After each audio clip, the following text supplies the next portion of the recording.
السلام علیکم ورحمۃ اللہ وبرکاتہ۔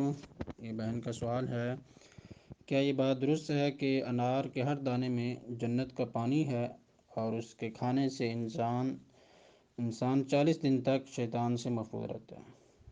یہ اس طرح کی بات نہ تو کسی صحیح حدیث سے ثابت ہے اور نہ کسی ضعیف حدیث سے ثابت ہے۔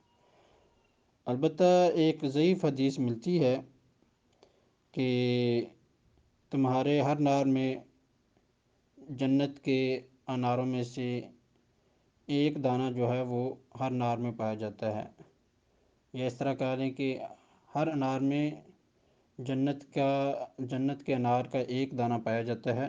تو یہ حدیث ضعیف ہے۔ اس کے بارے میں محدثین نے لکھا ہے کہ یہ جو حدیث بیان کرنے والا ہے اس کا نام تھا محمد بن ولید قلنسی، اور اس کے بارے میں لکھا ہے کہ یہ حدیثیں گھڑتا تھا اور اپنی طرف سے حدیثیں بنا کر لوگوں کو پیش کرتا تھا۔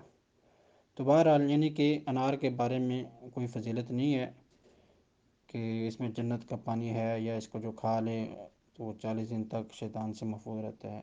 اللہ اعلم۔